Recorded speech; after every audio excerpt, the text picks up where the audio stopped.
Hello friends, welcome back to our channel.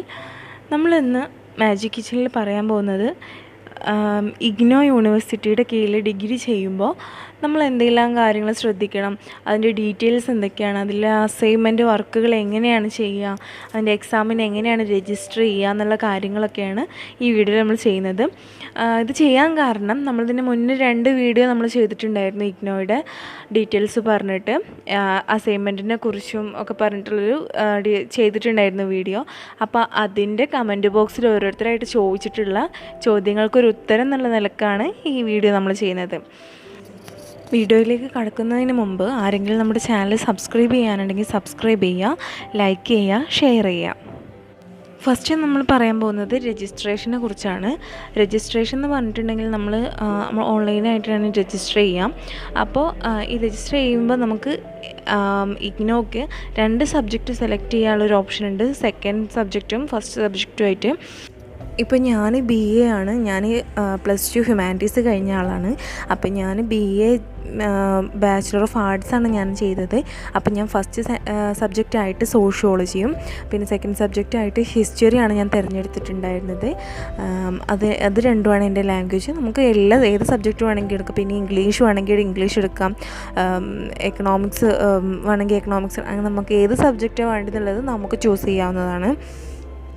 ഈ registration കഴിഞ്ഞാൽ നമ്മളെ ഫോൺ നമ്പർ നമ്മളതിൽ കൊടുക്കുന്ന സമയത്ത് ഒരു മാസം കഴിഞ്ഞതിൻ്റെ ശേഷം നമുക്കൊരു മെസ്സേജ് വരും, നോർമൽ മെസ്സേജ് വരും. അപ്പോൾ ആ മെസ്സേജിൽ നമുക്ക് തന്നിട്ടുണ്ടാവുക ഈ ഇഗ്നോ ഇതിൻ്റെ ഇൻഡക്ഷൻ മീറ്റിങ്ങിനെ കുറിച്ചായിരിക്കും നമുക്ക് ആ മെസ്സേജ് ഉണ്ടാവുക. ഫസ്റ്റ് നമ്മൾ എന്തായാലും ഈ ഇൻഡക്ഷൻ മീറ്റിംഗ് അറ്റൻഡ് ചെയ്യുക. അത് അറ്റൻഡ് ചെയ്യാമെന്ന് വെച്ചിട്ടുണ്ടെങ്കിൽ നമുക്ക് കോഴ്സിനെ കുറിച്ചുള്ള ഡീറ്റെയിൽസും നമ്മളെ എക്സാം എങ്ങനെയാണ് രജിസ്റ്റർ ചെയ്യേണ്ടത്, അതുപോലെ അസൈൻമെൻറ്റ് എങ്ങനെയൊക്കെയാണ് ചെയ്യേണ്ടത്, എന്നാണ് സബ്മിറ്റ് ചെയ്യേണ്ടത്, എങ്ങനെയൊക്കെ ആയിരിക്കും ഇനിയുള്ള ക്ലാസ്സുകൾ വരിക, കാര്യങ്ങളൊക്കെയാണ് ആ ഇൻഡക്ഷൻ ക്ലാസ്സിൽ പറയുക. അപ്പോൾ ഇൻഡക്ഷൻ ക്ലാസ് മാക്സിമം എന്തായാലും എല്ലാവരും അറ്റൻഡ് ചെയ്യാൻ ശ്രമിക്കുക.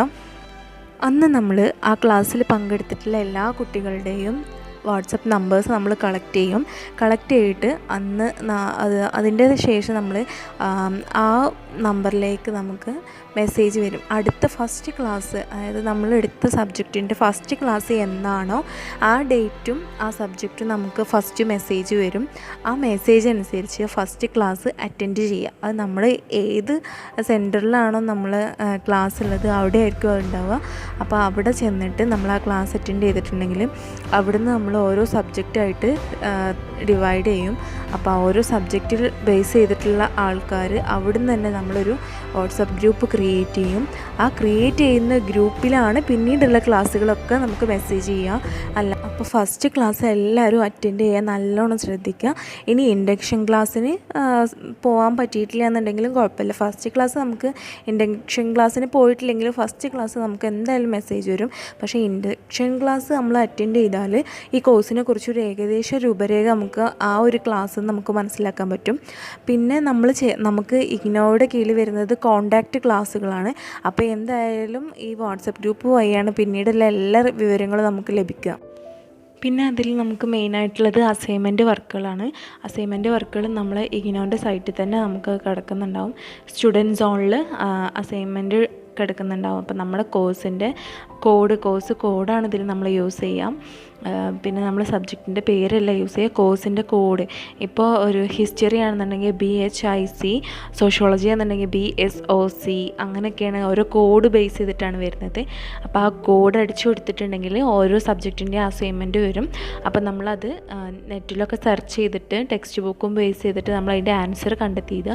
പിന്നെ ഇഗ്നോയുടെ അസൈൻമെൻറ്റ് എന്ന് പറഞ്ഞിട്ടുണ്ടെങ്കിൽ നമ്മൾ എക്സാമിന് ആൻസർ എഴുതുന്ന പോലെയാണ്. ക്വസ്റ്റ്യൻ പേപ്പറാണ് നമ്മുടെ അസൈൻമെൻറ്റ് ക്വസ്റ്റ്യൻ എന്ന് പറയുന്നത്. ആ ക്വസ്റ്റ്യൻ പേപ്പറിൻ്റെ സൈഡിൽ അതിൻ്റേതായിട്ടുള്ള മാർക്കുകളും കൊടുത്തിട്ടുണ്ടാവും.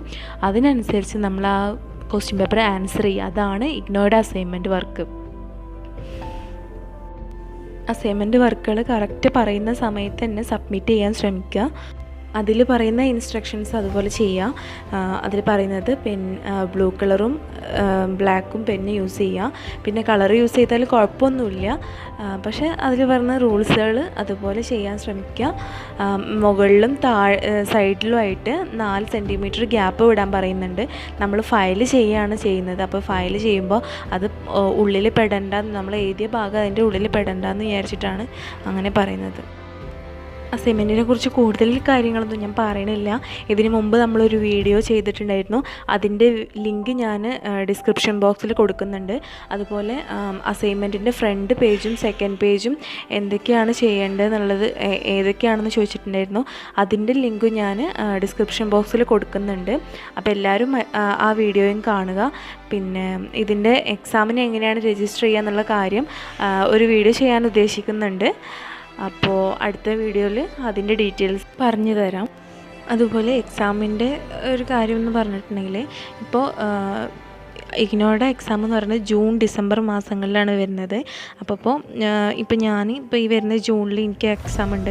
അപ്പോൾ ഈ എക്സാമിന് എനിക്ക് മൊത്തം 8 സബ്ജക്റ്റുള്ളത്. ഈ 8 സബ്ജക്റ്റിൽ ഞാൻ ഒരെണ്ണേ ചെയ്യുന്നേ ഉള്ളൂ എന്നുണ്ടെങ്കിൽ ആ ഒരെണ്ണത്തിന് മാത്രം ഞാൻ ആപ്ലിക്കേഷൻ കൊടുത്താൽ മതി, അപ്ലൈ ചെയ്താൽ മതി. ഇനി അതല്ല, എനിക്ക് 2 സബ്ജക്റ്റ് എഴുതുന്നുണ്ടെങ്കിൽ 2 സബ്ജക്റ്റിന് മാത്രം ആപ്ലിക്കേഷൻ കൊടുത്താൽ മതി.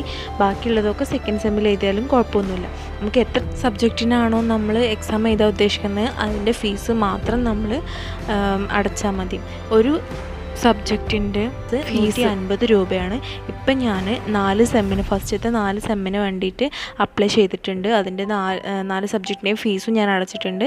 ബാക്കി സെക്കൻഡ് സെമ്മ് ഞാൻ ഡിസംബർ മാസത്തേക്ക് എഴുതാൻ വേണ്ടിയിട്ട് മാറ്റി വെച്ചിരിക്കുകയാണ്. ചാനൽ ആരെങ്കിലും സബ്സ്ക്രൈബ് ചെയ്യാത്ത